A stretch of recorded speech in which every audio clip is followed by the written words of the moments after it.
And now I'd like to introduce today's presenter, George Salith. Well, good afternoon, or good evening, or good morning, depending where you are. My name is George Salith. I am Vertex Principal Economist and Tax Policy Advisor. I have been with Vertex approximately 15 years, and I work jointly, as a matter of fact, with my colleague Larry Mellon, who is moderating this afternoon in the Chief Tax Office. It is my pleasure to be with you this year once again and to take you to what I hope it will be a very rewarding session. Please take a look. I know it sounds amusing, but do take a look at how I phrase the title of this session: Rethinking Practical Trade and Tax Policy 101. What makes it a 101 is that by rethinking what is happening in the post-COVID era, you will have to look once again at how the digital economy is actually interacting with global taxation, national and domestic taxation around the world, and of course, primarily here in the U.S., as well as with state and federal taxation, and in different kinds of tax types and regimes. So traditionally, unless you're in the trade and customs sides of international commerce, you don't get to see a lot of how taxation and tax policy really interacts. So it is important that we rethink how we're going to look at these items, these factors, in the post-COVID era. And that's why you notice it says reframing the post-COVID globalization, competition, and the new global digital economy. So this is interesting because please notice where we began today. We began with globalization. And why do we begin with globalization? We begin with globalization because, as you have heard, especially since 2015, more and more since the last grand or great recession, the financial crisis of 2008, you have probably heard that globalization is dying with the rise of populist governments, with the rise of nationalism, particularly something known as economic nationalism, which means is economics and trade in a nation's first best interest, and that there will always be some of that. A lot of individuals, and particularly among some of the experts, believe that globalization is retreating and has been retreating. Well, if you're paying much more for gas, if you're paying right now much more for food, domestic items, wood, housing, you realize that there's something not correct with that kind of thinking. That kind of globalization is really here. In fact, the supply chain failure that we have at this moment tells you how you really cannot get angry at your mother-in-law. And what I mean by that is, to use a little bit of a bit of sarcasm, is that we may complain about this country, such as China, or this country or that other country, but at the end, the established supply chains that are globalizing the digital economy and the global economy as a whole maintains that we still are highly interconnected. And take a look on March 18 this year on an article by the Harvard Business Review states what is the state of globalization in 2021. And as you can see, it says that as the coronavirus swept the world, closing borders and halting international trade and capital flows, there were questions about the pandemic lasting impact on globalization. But a close look at the recent data paints a much more optimistic picture. While international travel remains significantly down, and it is not expected to rebound at least until 2023, cross-border trade, capital, information flows have been stabilized. somewhat, I would add, recovered, or even in some cases grown over the last year. So I would like to offer you the perspective that it is not necessarily that globalization has ended, but rather that it has been redefined. And I should add that this is not just in the post-COVID era, but actually after the Great Recession of the financial crisis in 2008. So in other words, in reality, globalization has never diminished, has never gone away. It is the mere fact that we have been, as you will see in the next few slides, we have actually transformed our global economy. We went from an old-style international trade or mercantile economy based not only on shipping, which it still is, and on flights, etc., but trade was conducted in the old type of sales, vending, and as well as the traditional financial capital flows and documentation. And what has happened is that since the start of this global economy, approximately 10 years ago, and the digitalization of the global economy, we are transforming the economy. And the economy has been transformed from a mercantile one to a more literally optimized level known as a globalized digital economy. So what has really happened is that we have shifted globalization.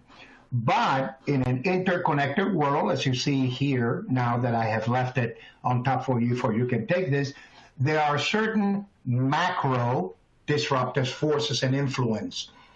And I will tell you, as you've been looking at this, that you already identify as to what these disruptive forces and influences may be. And all of them work interactively and sometimes one more than the other.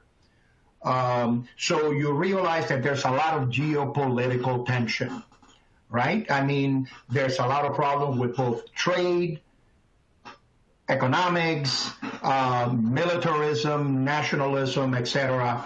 There's also geo-economic tension that is created because of this political tension. We all know what is happening in China. We all know what the economy is going through after COVID.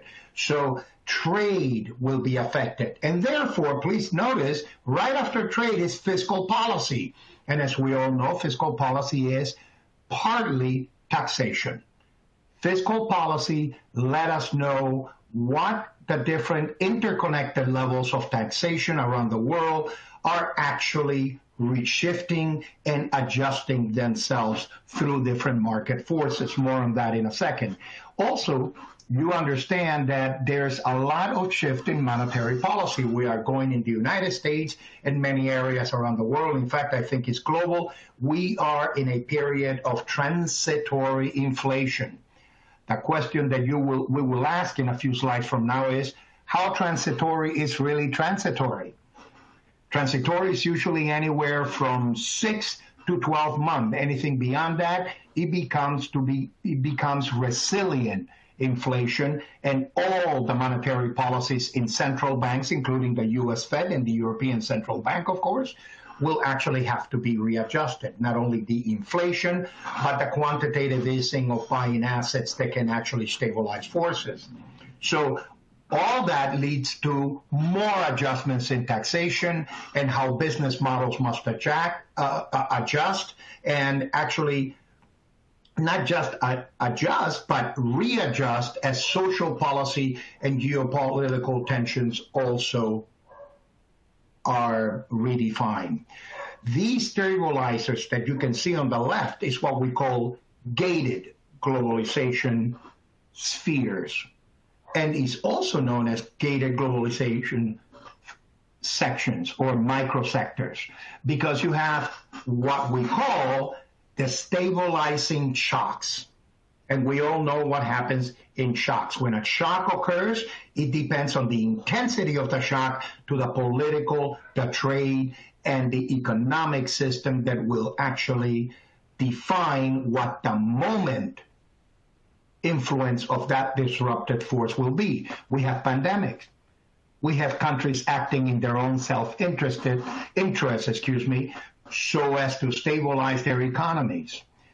Protectionism, rising populism, economic nationalism, as we were saying, different sector traits and barriers. Right now, for example, computer chips, the lumber industries. For those of you who are still waiting for your house to be built or rebuilt, you will note that, and of course cement, all of these areas, these sector trade barriers, may be part of geo-economic tensions. This is happening recently, of course, with China and with the European Union and other countries that put up certain barriers, including digital taxation that were unilateral by their countries. And the United States, as you will see, since this is about trade, erected tariff walls to protect our own economy.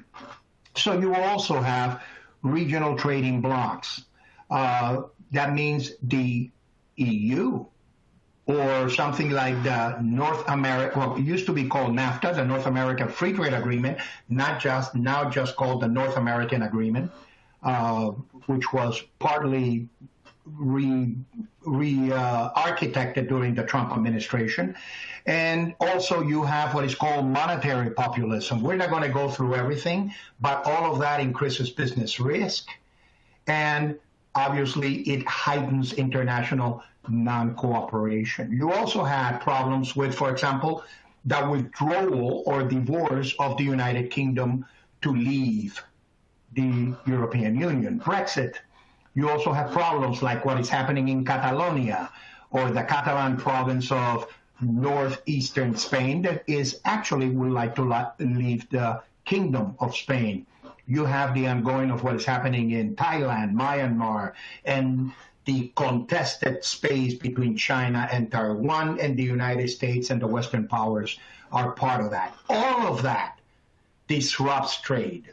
All of that, on top of COVID, disrupt regional price mechanisms, and therefore taxation and fiscal policy need to become stabilizers, especially because in the time of, like this time, supply shocks, then automatically in a post-COVID era, we will see that countries will need a lot more revenue than originally intended in a non-COVID era. So you have all these disruptive, but rather compounding forces.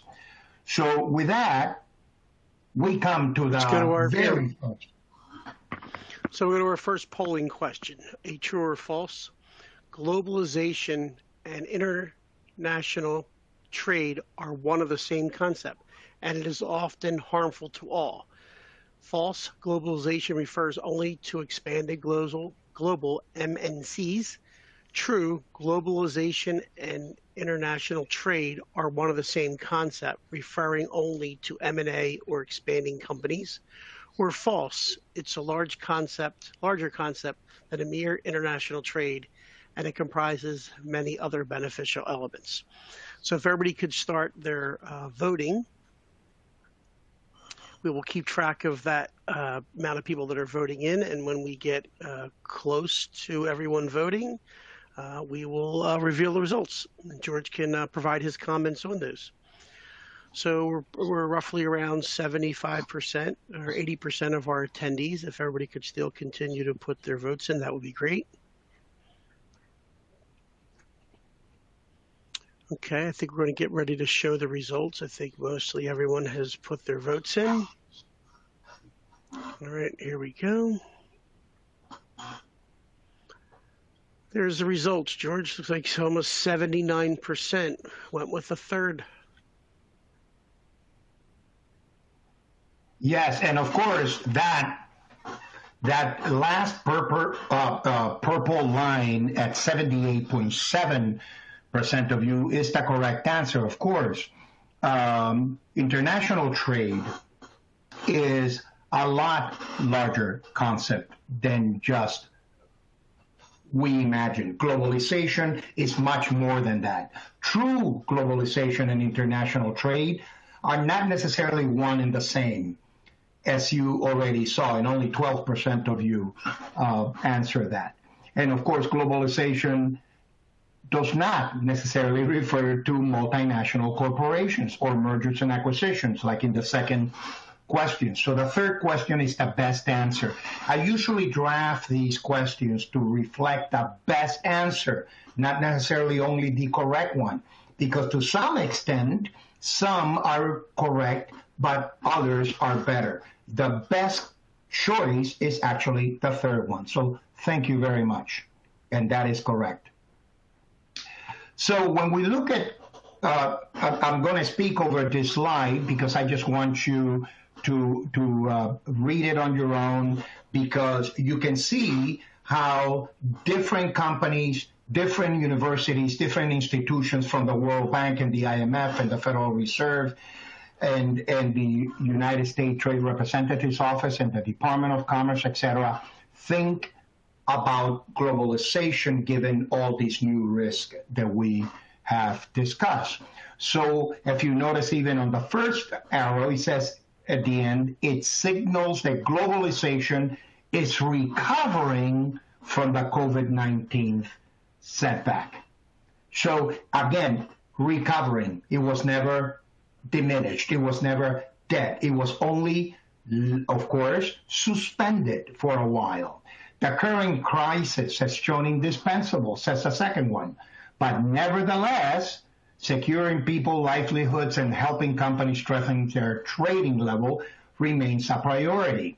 So the same goes with cross-border flows that plummeted. So I included this here, and again, this is out of that Harvard Business Review, March 21. You can find it online. It's still free, I believe. And you can see how we have to rethink what globalization in the post-COVID era will look like. And it will, of course, bring new type of taxes, new type of customs and tariffs levels, new type of fees, and emerging trends in higher level. Perhaps in the time to come, you will be able to look at how these type of, for example, e-commerce activity in the digital economy is actually occurring.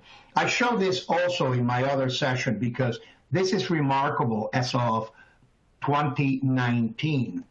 And I should tell you that I just revisited this again once I had already submitted the slide deck.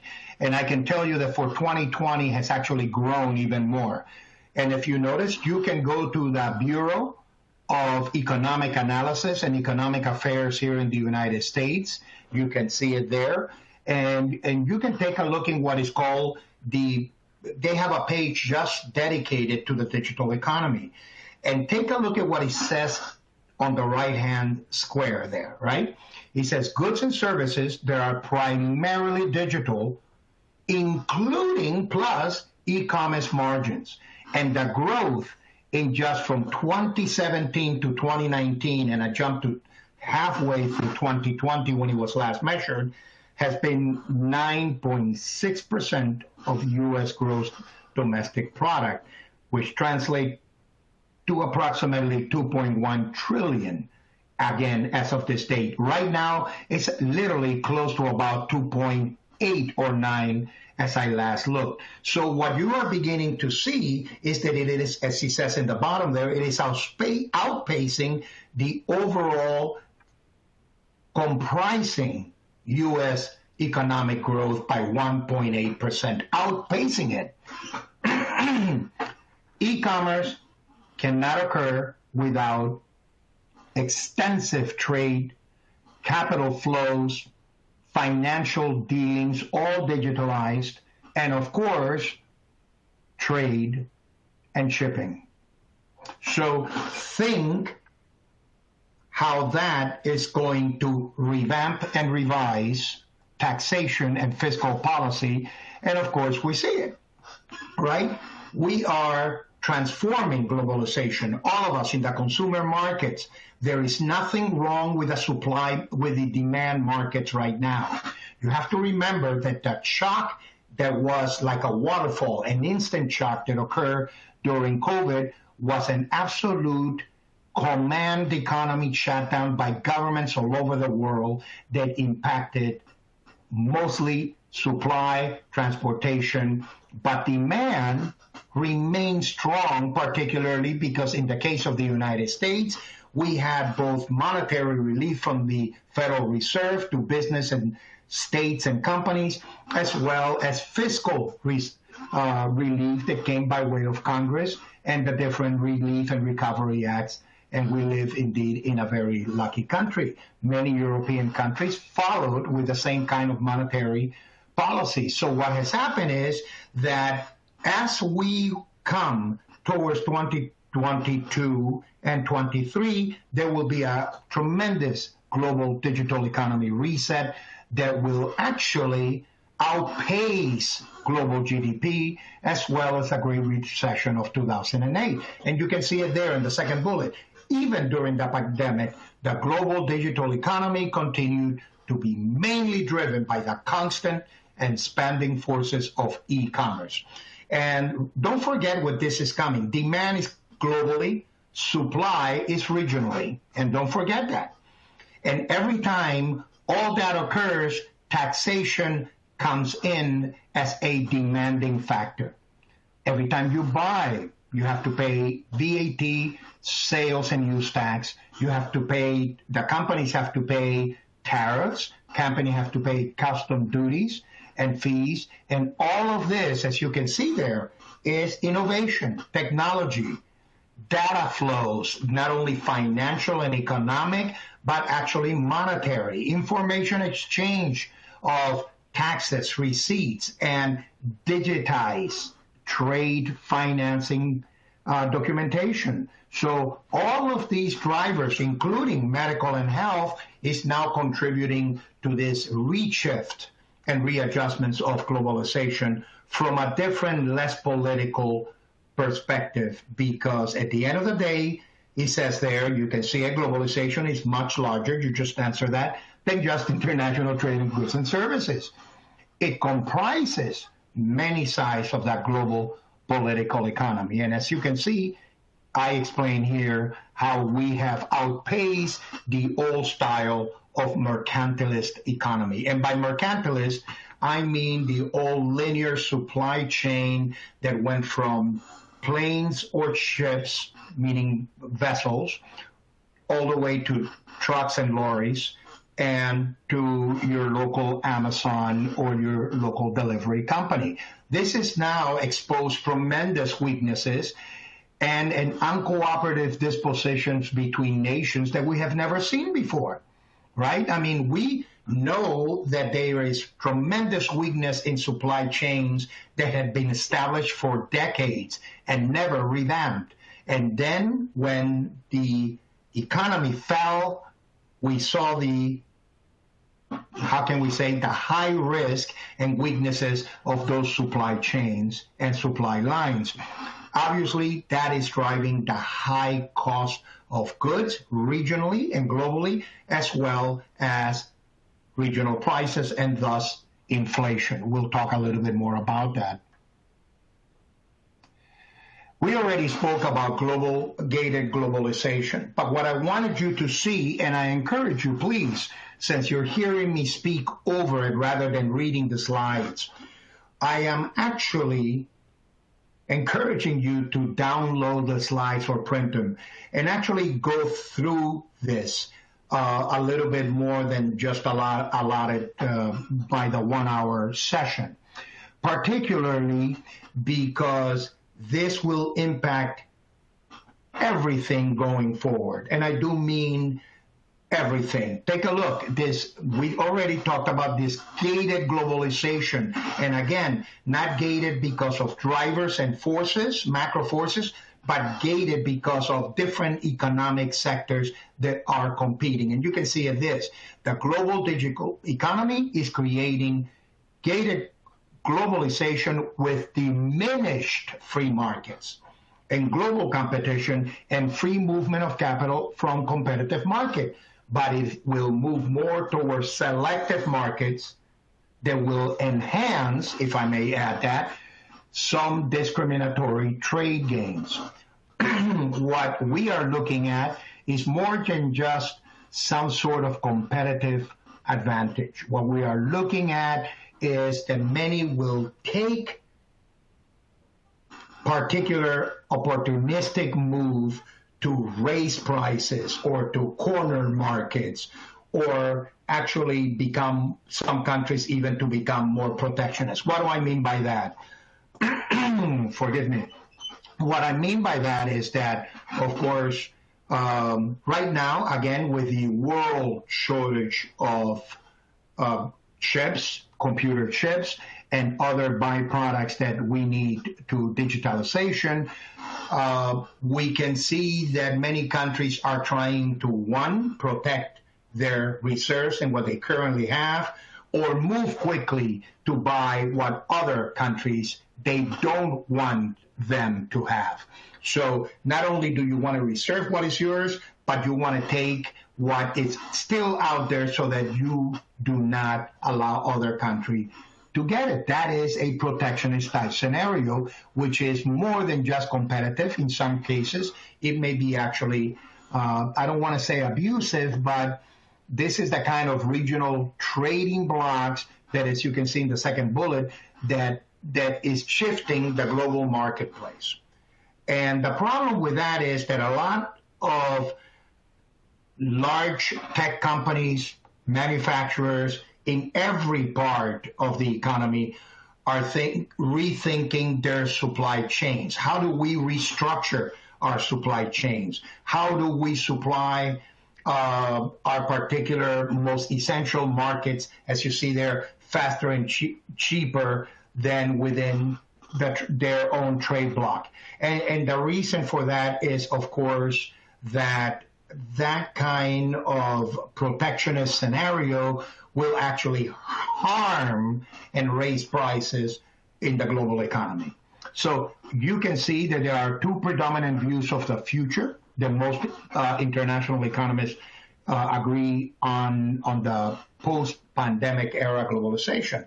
One is globalization that is converting into regionalism and compelling more national interests. That means, you probably have heard this, countries are now saying, well, maybe we should not have too many supply chains outside of the United States, and we should not be buying products too much outside of the United States. Can we substitute those products and parts and make them closer to us?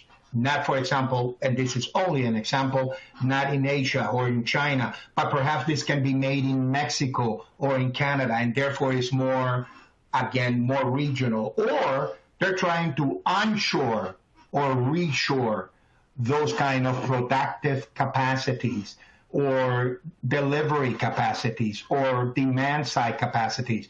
So again, you can keep them closer home, but at the same time, you will harm the global marketplace. And many will say, well, that's not our problem.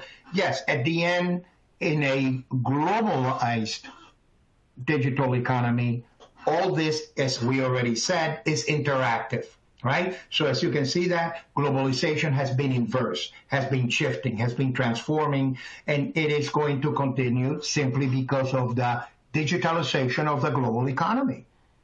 So today also what you have had and you have seen, which led a lot of people to believe that the global economy or even globalization was a bit in retreat, what these multilateral global organizations such as the World Bank Group, the International Monetary Funds, the World Trade Organization, or the World Customs Union Organization are no longer as influential as they used to be.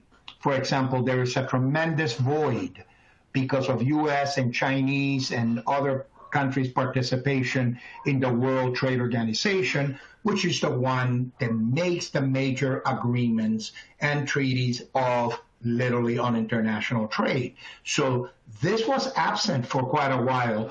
Even pre-COVID, there was a diminishment on reliance on these institutions.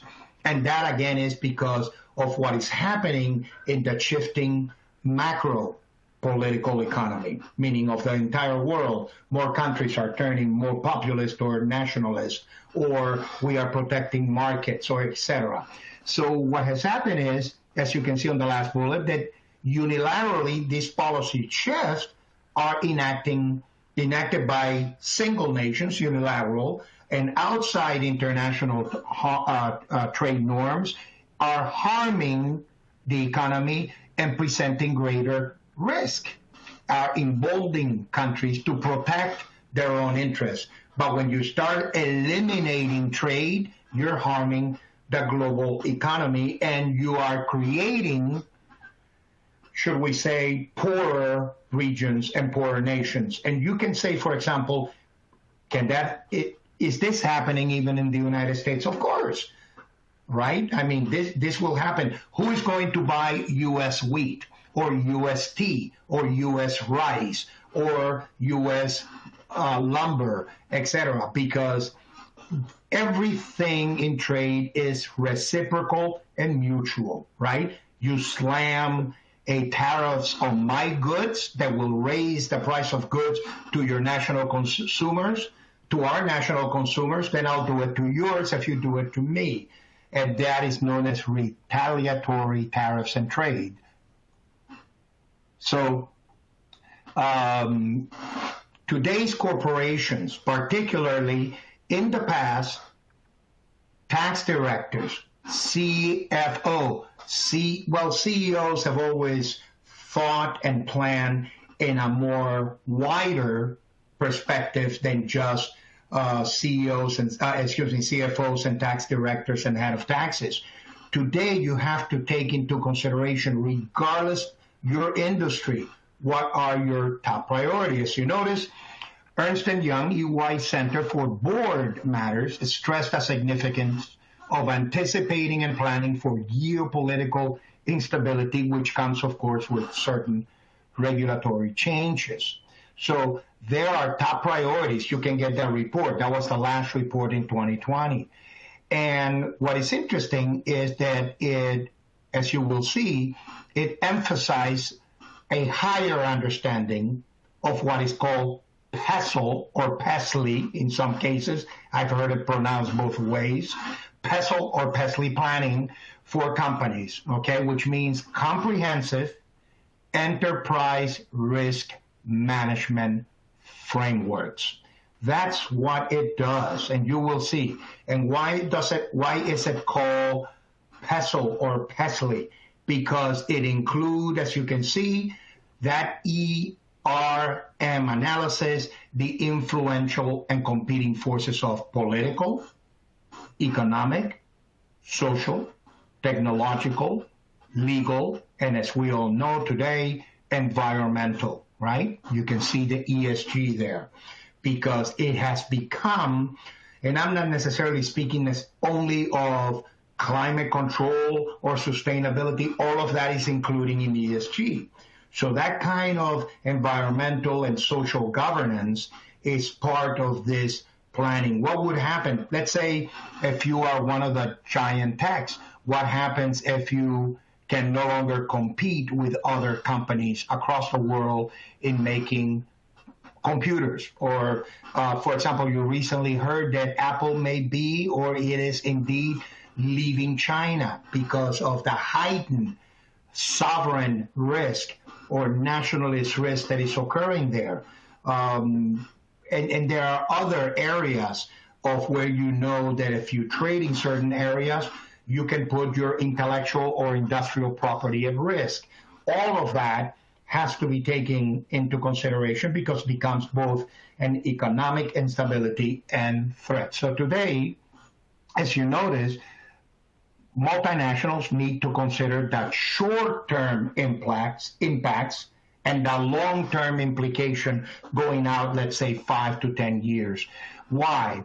Because in geopolitics and in economics and fiscal policy, everything always is delayed. We call those, you probably know this, we call those time lags in economics. So it is that butterfly. They say that if you touch that butterfly across the world, eventually that vibration will eventually flow around the world, or a pebble in a pond.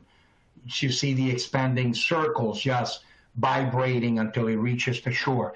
That's exactly how these lags in a time series analysis happen. So you have to look at these in advance. All this translates to higher taxes. And here we go. The pandemic and global trade and supply chain disruptions. Why you hear so much today about bottlenecks, inflation, and these regional realignments. Okay?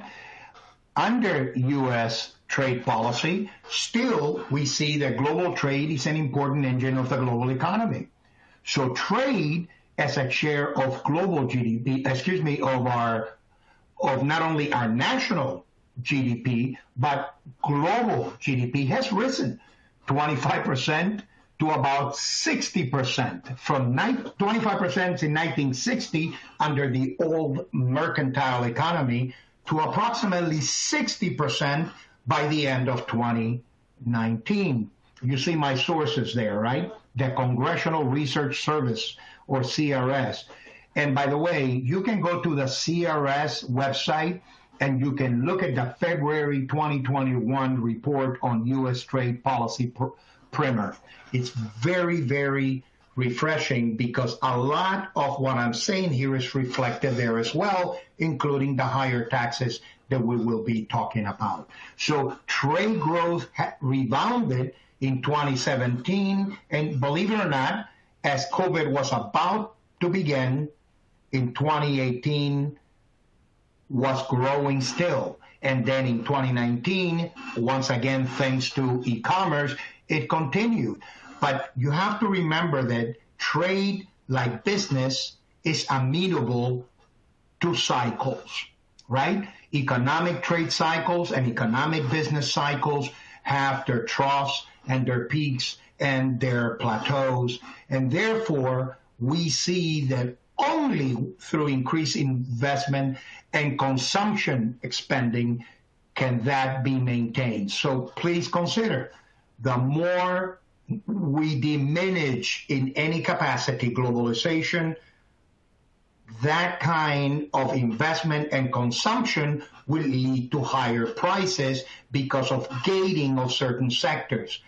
But governments, whether local or let's say state, provincial, municipal, national, and international, governments still need revenue to operate. Where are they going to get it when there are higher prices, not only through temporary or permanent inflation, but because of the pricing of global, should we say, market gating and cornering. So look at the third bullet, please. Amid several downsides, risk, including rising trade tensions between major economies such as the U.S. and China, the heightened trade policy literally is becoming more and more uncertainty. Now, compound that a couple of times because of the COVID-19 pandemic, and now, as you can see, the IMF and WTO estimate that the volume of global trade has fallen by 2020 by 9.2%, although it is still expected to grow to a certain degree by 7.2 in 2021. So the more restrictive trade policies that we have by ourselves and our trading partners, it will affect, of course, prices in targeted sectors, right? And that harm businesses' outlooks and investment plans. Why? Well, please keep this in mind, and often we don't see this. There are three types of trade taxation. The transactional taxing that come with buying and selling, that comes with, for example, marketplace facilitations, e-commerce, providers, trades and custom duties, etc. But then when you restrict trade, taxation goes up almost as a double or triple type of taxation because of the rising prices.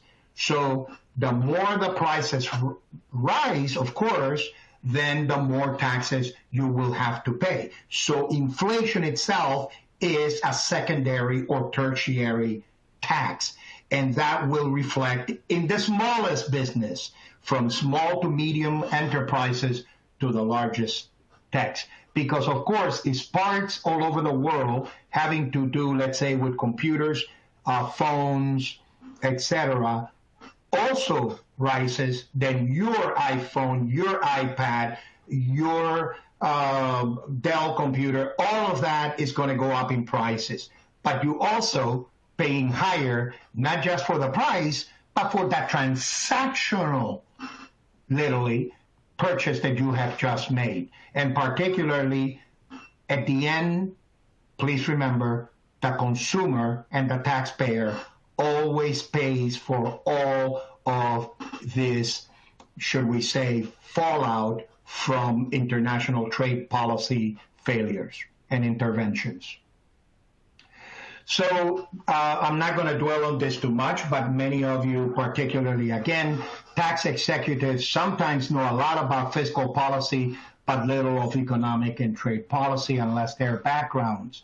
So if you ever, that's why, again, I encourage you to download this. And if ever you want to know what the office of the U.S. Trade Representative or the USTR gets its source for policy enforcement in trade, is coming out of the U.S. Trade Act of 1974 and the subsequent amendments, and even going further to the original Tariff Act of 1930s and other type of executive trade agreements, including those that were already in the WTO. So you're about to look at something that you've been wondering. You keep hearing about these problems with China, the EU, and other countries, and all these trade disputes that in many cases have not changed. And I would like you, regardless of your political persuasion, you should know that the Biden administration has actually, at least until this moment, kept all of the original Trump administration policies towards China and the EU, although recently, we'll talk about that soon in a few minutes, although recently some of these have been relaxed, at least when it comes to referring to the EU, when it comes to the EU. So every time some of these drivers, some of these geopolitical and economic conflicts and gating of trade barriers is included, then what you see is that the United States reacts like any other country would, right? So particularly, we react by way of unfair trade practices. For example, digital taxation, as you all know, was targeted mainly at U.S. giant techs, the alphabet soups, right?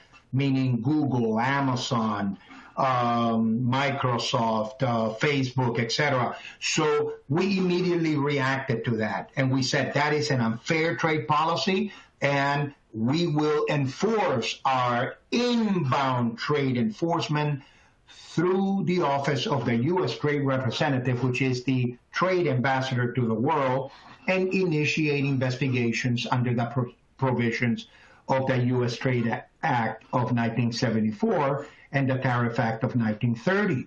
And in particularly, you also have another arm of the USTR under Section 701 and 731 proceedings. The U.S. International Trade Commissions conduct investigations as to what is harming and making non-competitive U.S. companies abroad. You probably are hearing a lot about that. As we speak, the Biden administration, you will see, wants a global minimum tax. And the entire, well, not the entire world, but most of the world does as well. So we are beginning to take a look at what is happening. How, should we say, how many trade barriers may emerge from that if that deal does not go through? So let's take a look.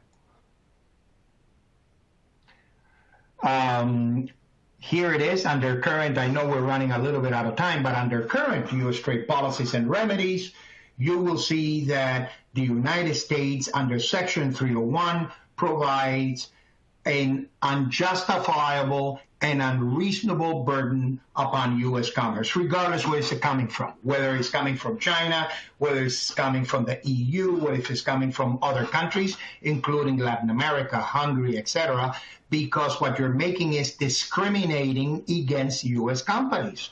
So as you can see, these violations of trade discrimination and tax and tariff retroactivity unreasonably create tax policy standards outside the U.S. tax systems and the international tax rules. So watch this.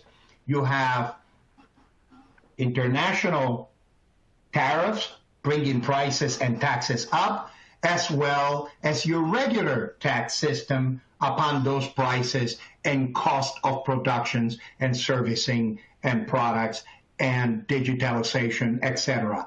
So once again, you are looking that there is a direct correlation between practical trade policy and practical fiscal and tax policy. Look, in everything in physics, and as you know in economics, we call that complexity science. As you change factor A, there will be a change on factor B, right? Or factor X and factor Y, and that has to be readjusted. And once again, governments need revenue. And who pays? Companies and taxpayers. So here is the current U.S. status on trade policy. Right now, you can see this.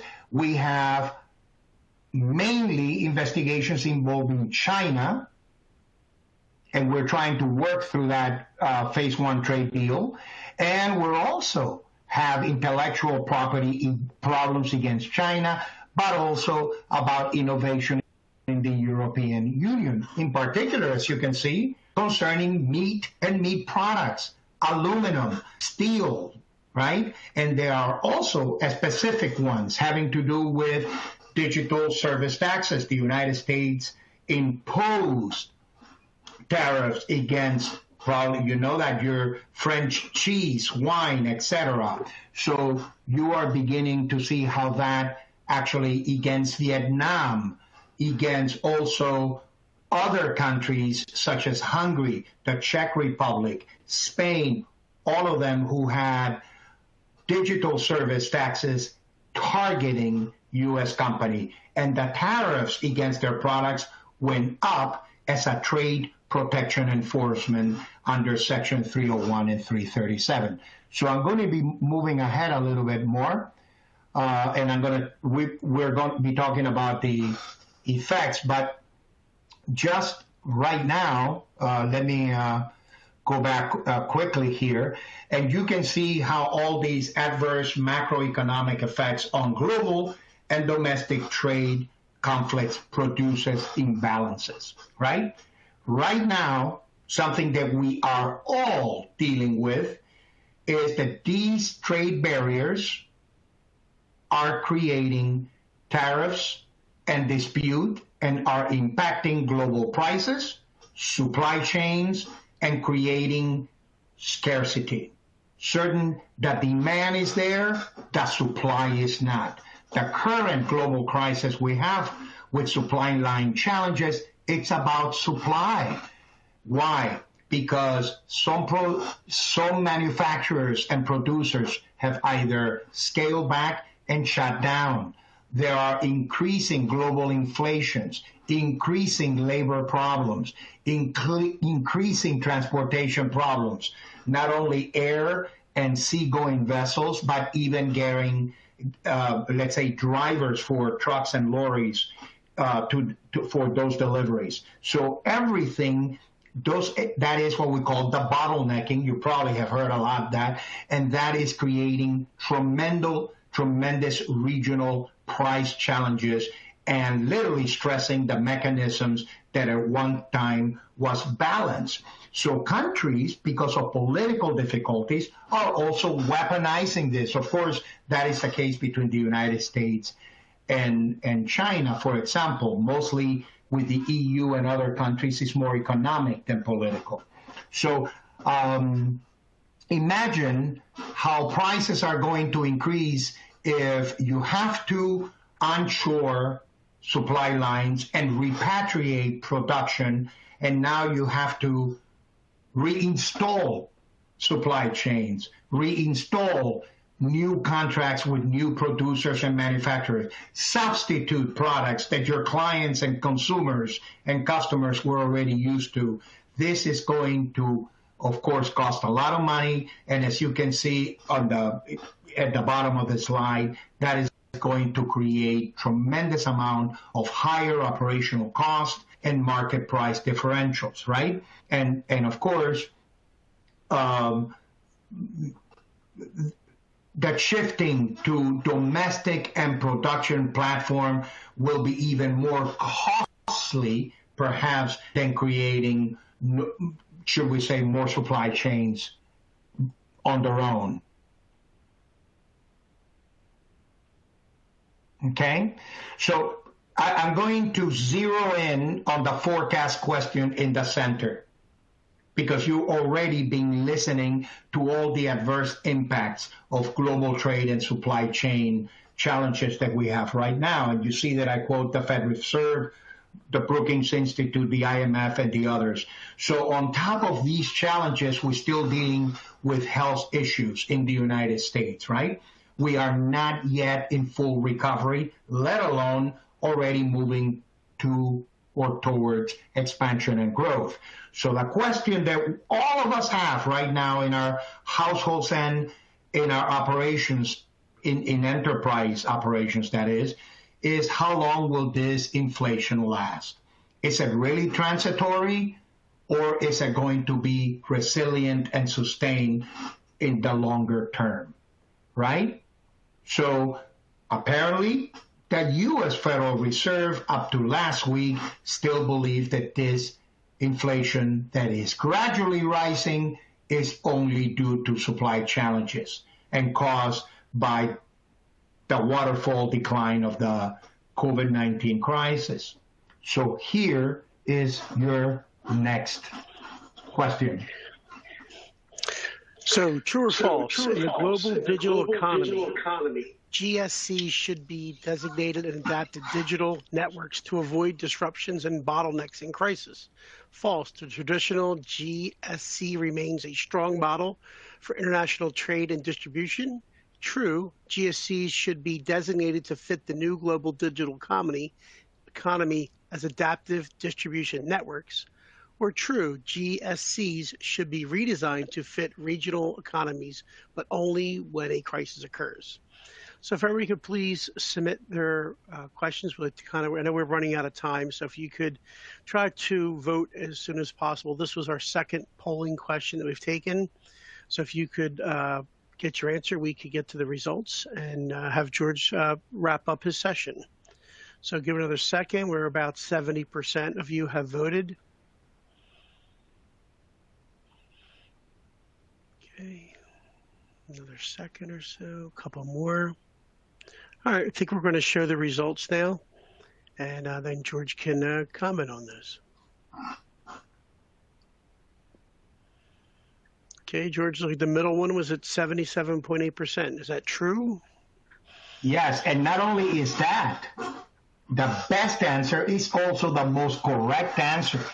And the reason for that is because the whole idea is that as the global digital economy and trade and the policies that follow that is transforming, we need a more pliable and adaptive distribution network, not one that is bottlenecking itself regionally or gating itself regionally, but rather one that can be substituted. And that's what we mean by adaptive distribution networks.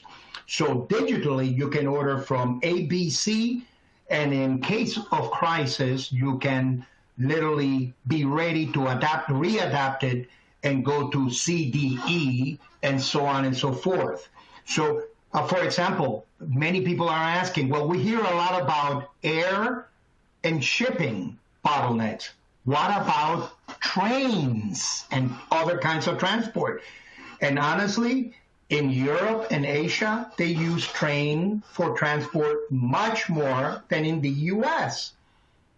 So should be rethinking that. Now, of course, that is also another cost and another type of transactional tax, because now you have to pay for that type of distribution network.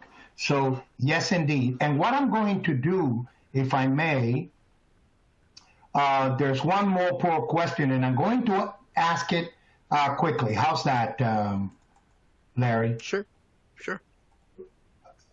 I'm trying to bring it up. I'm sorry. There it is. Thank you. Okay.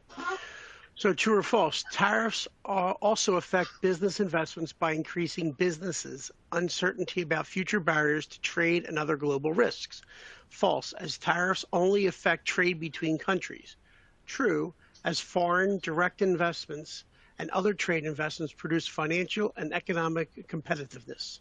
False, as trade generally does not ensure strong economic confidence. So if everybody could choose which of those they think is accurate, we will read the answers, and George will present his closing statement. So we're about 50% of you have voted. So we're curious to see what that is. Give it another 10 seconds, and then we'll close the polling.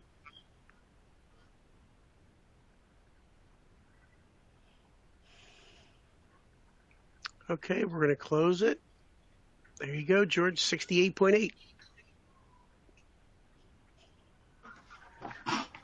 That, once again, is the correct and best answer, because as foreign direct investments grow and capital flows go, then other trade investment produces financial and economic competitive, not only regionally but internationally. And then, of course, you can have some stability to the tax system. Now, by that, here's what I mean. If I can go back, let me go to the summary. I'm trying to pull up the summary. There we go. All right. And what I mean by that is the following. In indirect taxation, usually it becomes customs, tariffs, and local taxation, right? So not only are you paying, if you have VAT, you're paying the supplier along the way in a really hierarchical manner, because it goes from the beginning to the consumer. Whereas in sales and use tax, it takes a jump, but it is still charging the end consumer and taxpayer ultimately. So sales and use tax will literally increase with regional mechanic pricing structures, meaning that increases as we move on along. And with that, I thank you very much. This is a dense subject, and I know we skip at least a couple of slides, but I thank you.